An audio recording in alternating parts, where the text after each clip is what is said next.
Bom dia, crianças! Hoje é nossa terceira videoaula, será do conteúdo de História. Quando nós entramos na quarentena, nós iríamos fazer a correção das páginas 115 e 116 e não deu tempo, tá? Então, nós vamos fazer essa correção agora. Então, vamos lá, número 1. Pesquisadores concluíram que, há milhares de anos, povos com diferentes modos de vida habitaram o território que hoje é o nosso país. Como foi possível que eles chegassem a essa conclusão? Através dos vestígios encontrados nos sítios arqueológicos aqui da nossa terra, do nosso país, tá? A número 2 tem alguns artefatos encontrados nesses sítios arqueológicos. Aí tem um anzol, uma ponta de lança e um dente de animal. Então, vocês vão apontar as hipóteses de utilização desses artefatos. Então, o anzol, ele era usado para pesca. O dente de animal, as pessoas usavam para se enfeitar. E a ponta de lança era usada na caça. Lembra que nós vimos que essas pontas de lança muitas vezes eram feitas de pedras? Então, aí é só numerar. A sequência obtida foi 2, 3, 1. A número 3 também é bem tranquila. Mostra alguns objetos de grupos que viveram em diferentes regiões do Brasil. Então, aí eu tenho a boleadeira. Lembra que eu falei que a boleadeira era uma pedra com um rachadinho no meio que se amarrava uma corda e lançava ao pé do gado para prender esse animal, tá? Então, essa boleadeira, ela era usada muito pelos povos que viviam na região dos campos e florestas do sul. Concha, a gente lembra de mar. Então, a concha, regiões próximas ao mar. E pinturas rupestres nós temos pelo interior do nosso país. Na página 116, nós temos algumas imagens que representam elementos que podem ser identificados como pertencentes a algumas sociedades. Para vocês terem feito essa atividade, vocês fizeram a leitura das páginas 212 e 213.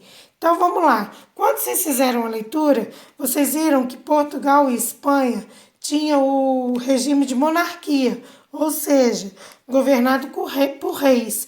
Então, vocês vão levar Portugal e Espanha ao trono do rei, tá?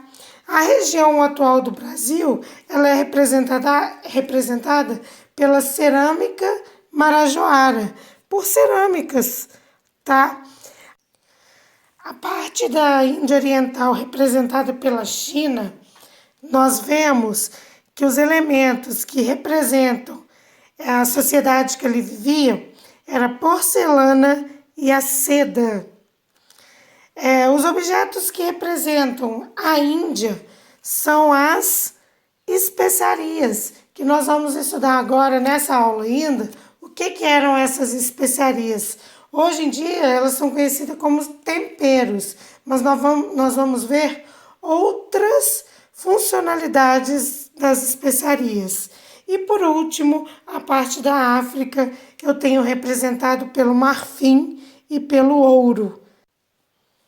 A questão número 5 é para assinalar a alternativa correta a respeito do século XV. Observem aí que eu grifei quais são os erros de cada uma delas. Olha lá, ó. O continente europeu estava dividido em países como Portugal, Espanha, Inglaterra, França e China. A China não fazia parte do continente europeu, portanto, a alternativa incorreta. O único grupo indígena compunha a população do território que hoje reconhecemos como nosso país. Não era um único grupo. Eram diversos grupos indígenas, tá? Então, também alternativa incorreta. A Arábia era formada por um grande império de população muçulmana, alternativa correta. A China era um grande império e sua capital era a cidade de Xangai. Não era Xangai. lá no texto das páginas 112 e 113, mostra que a capital da China era Pequim e o pequeno continente africano. A África não era um pequeno continente, era um continente até grande. Então, a única alternativa correta é a terceira. Agora, na página 118, nós vamos começar o desenvolvimento do comércio e da navegação. Nas últimas aulas, nós conhecemos vários povos que viviam em diversos lugares do mundo e nós vimos que cada um possui suas próprias características do seu modo de vida do século XV.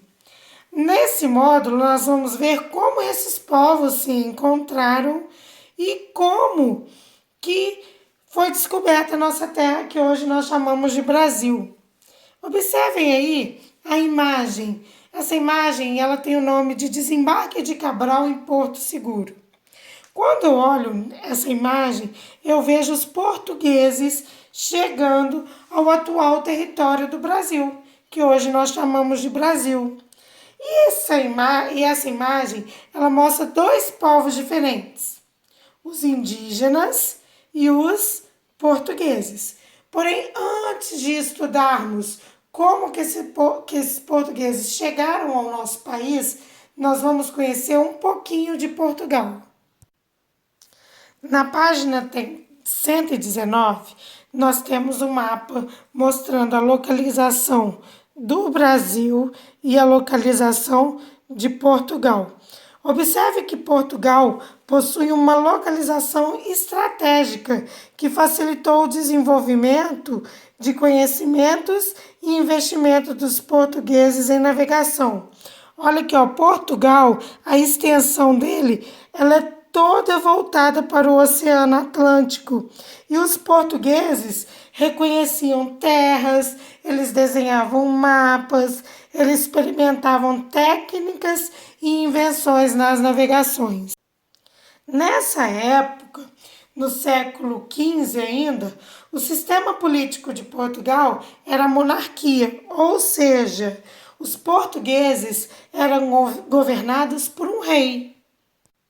O rei, querendo transformar Portugal em um dos países mais ricos da Europa, ele começou a investir em viagens marítimas para conquistar ilhas e terras que tinham muitos produtos valiosos: marfim, ouro, prata, pedras preciosas, sedas e escravos.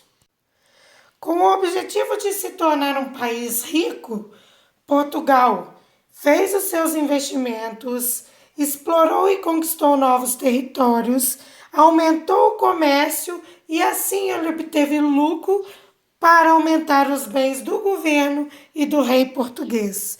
Uma das formas de lucro era a venda de especiarias. Vocês sabem o que são especiarias? Atualmente, hoje nós conhecemos as especiarias como temperos. Aqui alguns exemplos, ó. Pimenta do reino, baunilha, cravo da Índia, noz moscada, canela. Porém, na época das grandes navegações, além de aromatizar e temperar as comidas, algumas dessas especiarias serviam também para conservar os alimentos. No século XV não havia geladeira, então os alimentos estragavam com facilidade. Para disfarçar o mau cheiro de algumas comidas já estragadas, eles utilizavam essas especiarias também, pois elas possuem cheiro e gostos acentuados, elas são fortes, então disfarçava aquele odor. Como as especiarias eram um comércio muito lucrativo, Portugal e Espanha tentavam encontrar uma rota marítima para o Extremo Oriente. Então agora vamos ver como eram essas navegações. Nós vimos que Portugal e Espanha estavam tentando traçar uma rota para o Extremo Oriente. Então eles desenvolveram a navegação. Só que desde o início do século XV, os portugueses já navegavam pelo Oceano Atlântico. Só que para a época, mais ou menos por volta de 1415, Isso era um grande feito. Por quê? Pois pouco se conhecia sobre os oceanos. Vocês sabem o que eles pensavam sobre o mar na época? As pessoas daquela época pensavam que o mar era povoado por monstros marinhos, homens sem cabeças, lugares perigosos onde os navios poderiam afundar, ondas gigantescas e águas ferventes. Nós separamos isso nessa imagem aqui, ó, que chama Caça de Criaturas Marinhas, que retrata muito bem, ó, os monstros, as ondas gigantes, o ataque às embarcações. Então, os homens navegadores utilizaram da experiência para superar os seus medos. Ou seja, quanto mais eles viajavam, mais eles aprendiam sobre os oceanos. Assim, eles faziam mapas, melhoravam suas técnicas de navegação e perdiam os medos adquiridos nessa trajetória. Entre 1419 e 1429, os portugueses já haviam conquistado Açores, Ilha dos Açores, Ilha da Madeira, Ilha Canárias. Observem aí que documentos da época contam que os portugueses chegaram a viajar em direção à América pelo mar de Sargassos, mas eles preferiram seguir em direção ao Oriente, pois eles já sabiam que lá havia muitos produtos valiosos de seu interesse. Portugal chega às Índias através de Vasco da Gama. Vasco da Gama foi o primeiro português a chegar na Índia. Ele saiu de Portugal em 1497 com 3 navios e mais um barco de mantimentos. E ele chegou ao seu destino 1 ano depois, após contornar a costa da África. Ele retorna para Portugal em 1499 com os navios carregados de especiarias e produtos valiosos. Esses produtos fortaleceram a economia de Portugal e as viagens passaram a interessar a outras pessoas, aos nobres, clero e os investidores estrangeiros. Agora, galerinha, vocês podem reler as páginas que nós acabamos de assistir o vídeo e vocês vão fazer a atividade 1, números 1, 2 e 3, das páginas 125 e 126. Bons estudos e até amanhã!